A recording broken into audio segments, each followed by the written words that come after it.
Selamat malam untuk pendengar cerita kisah misteri. Peristiwa mengerikan ini dialami oleh suami istri, Mumun 40 tahun dan Mugiono 43 tahun, yang kini tinggal di daerah Sidoarjo, Jawa Timur. Semoga bisa memberikan hikmah bagi para pembaca cerita ini. Berikut kisah lengkapnya. Namaku Mumun. Aku lahir dan besar di Jakarta. Selepas SMA tahun 1980-an, aku sempat bekerja di sebuah instansi swasta di Kuningan, Jakarta. Pada saat bekerja itulah, aku mengenal Mas Mugi yang masih memiliki hubungan saudara dengan salah satu rekan kantorku. Setelah 2 tahun menjalani masa pacaran, kami memutuskan menikah pada awal tahun 1990.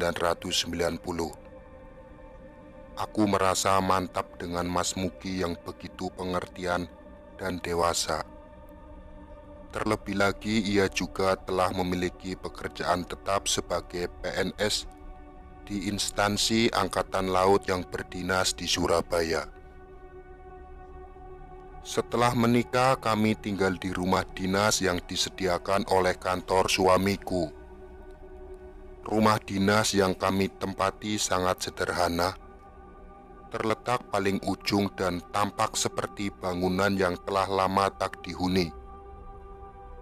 Saat kami datang, kondisinya sangat mengerikan.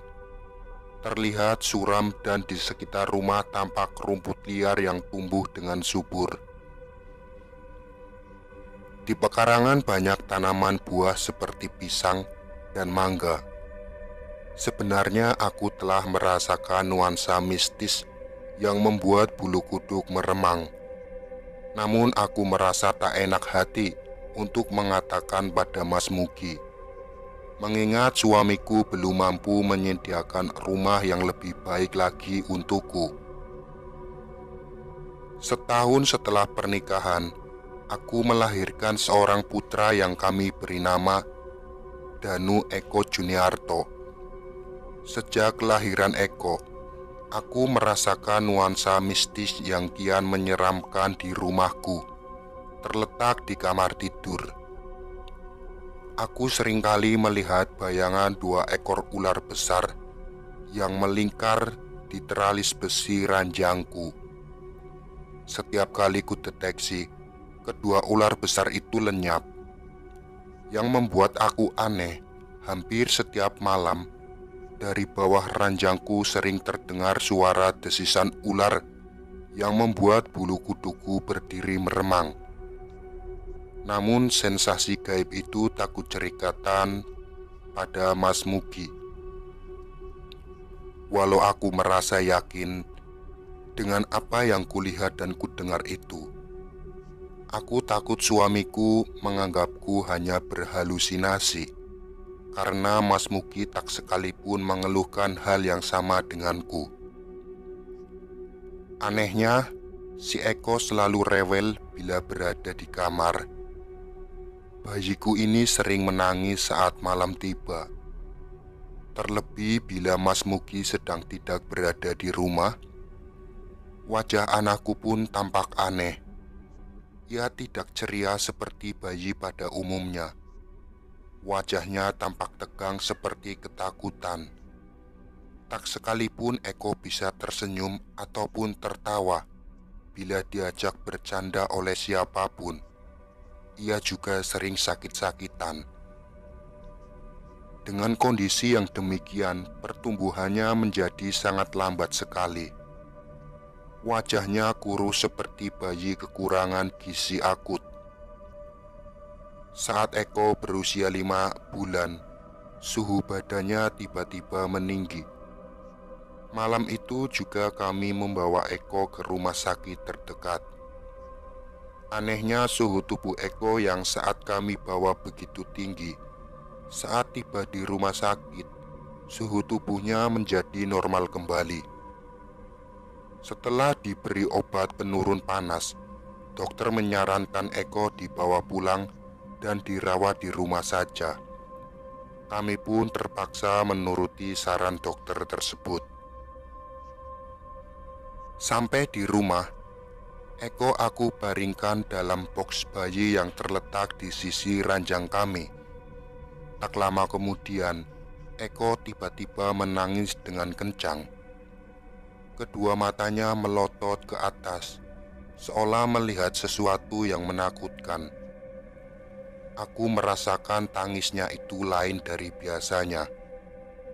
Naluriku sebagai ibu mengatakan, buah hatiku nampak menahan sakit yang luar biasa. Namun aku tak tahu penyebabnya. Ketika tubuh mungilnya aku dekap dalam pelukan, aku merasakan nafasnya mulai tersengal dan sering dengan menghilangkan suara tangis Eko. Berhenti pula detak jantung buah hatiku itu. Eko pergi meninggalkan kami dengan kondisi yang sangat mengenaskan. Kepergian Eko selama-lamanya tidak menimbulkan kecurigaan bagi kami bahwa di balik kematiannya yang tragis disebabkan oleh keganasan dua siluman ular yang berdiam di bawah ranjangku. Saat itu kami berpikir kematian Eko adalah hanya dengan sebab kematian oleh Yang Maha Kuasa. Belum genap 2 tahun kepergian Eko, aku telah melahirkan seorang putra yang memiliki ketampanan seperti almarhum anakku yang pertama. Kami memberinya nama Pratama Wijaya. Namun apa yang dialami oleh Eko terulang pada diri Pratama. Ia sering sakit-sakitan, wajahnya selalu tampak tegang seperti ketakutan, dan badannya kurus kering.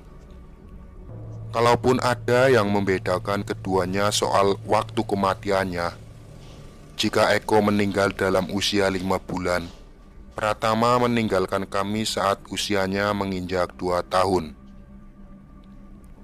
Sebelum meninggal, aku sempat membawa Pratama pulang ke rumah orang tuaku di Jakarta karena ayahku akan menunaikan ibadah haji. Semua kerabat yang melihat kondisi Pratama merasa aneh. Anakku hanya menampakkan wajah tegang, tak bisa senyum apalagi tertawa. Salah seorang adikku bahkan menawarkan hadiah uang 100.000 kepada siapapun yang bisa mampu membuat anakku tersenyum. Namun tak seorang pun mampu melakukannya. Salah seorang tetangga di rumah orang tuaku yang memiliki ilmu supranatural menyadarkan kami tentang keanehan yang dialami oleh Pratama. Menurut Om Indrawan, 55 tahun, anakku diganggu makhluk halus sejenis ular yang sangat ganas dan gemar memangsa manusia. Terlebih anak kecil yang darahnya terasa manis dan wangi bagi makhluk-makhluk gaib. Beliau juga menyarankan agar kami mencari orang pintar untuk menetralisir siluman ular tersebut dalam diri Pratama. Setelah ayahku berangkat ke Tanah Suci, maka kami pun kembali ke Surabaya. Kami mulai mencari orang pintar yang mumpuni untuk mengatasi gangguan siluman ular tersebut. Sayangnya dari puluhan orang pintar yang kami panggil, tak seorang pun mampu melakukannya. Siluman ular yang mendiami bawah ranjang kami, yang ternyata sepasang itu. Bahkan beberapa orang pintar yang kami panggil tersebut, ada yang terluka parah ketika melakukan pertarungan melawan sepasang siluman ular tersebut. Ada pula yang langsung mundur begitu mengetahui keganasan dan kesakti sepasang siluman ular itu. Dari orang pintar yang kami panggil, mereka memberikan pendapat yang sama, bahwa sepasang siluman ular yang berumah di bawah ranjang kami adalah sejenis siluman yang haus darah manusia dan memiliki kekuatan yang sulit untuk ditaklukkan. Kedua siluman ular tersebut telah puluhan tahun mendiami tempat itu, bahkan jauh sebelum perumahan itu ada. Dan kawasan tersebut dulunya adalah area persawahan. Tak jauh dari lokasi ada pantai Kanjeran yang juga dihuni oleh banyak makhluk halus. Belum juga kutemukan orang pintar yang mampu menaklukkan sepasang siluman ular itu. Ketika Pratama meninggalkan kami dengan kondisi yang mengenaskan, kedua matanya melotot ke atas, seolah melihat sesuatu yang menakutkan. Ketika aku kabarkan berita duka itu pada ayahku yang masih berada di Tanah Suci, anehnya ayahku mengatakan bahwa beliau sudah mengetahuinya sebelum aku mengabarkannya. Menurut ayahku, beliau mendapat firasat kematian anakku lewat mimpi dan kejadian ganjil saat ayahku berdoa di Ka'bah. Saat berdoa untuk Pratama, entah mengapa ayahku tiba-tiba menangis. Malamnya ayah bermimpi anakku dimangsa 2 ekor ular raksasa. Mimpi itu terulang hingga 2 kali. Kematian 2 anakku dengan cara yang tragis menimbulkan dendam di hatiku. Aku mencari orang pintar hingga menyeberang ke Pulau Madura. Di Pulau Garang, tepatnya di Kabupaten Bangkalan, aku menemukan seorang ustadz yang mumpuni. Ustadz Solihin namanya. Beliau sangat mumpuni dalam ilmu supranatural.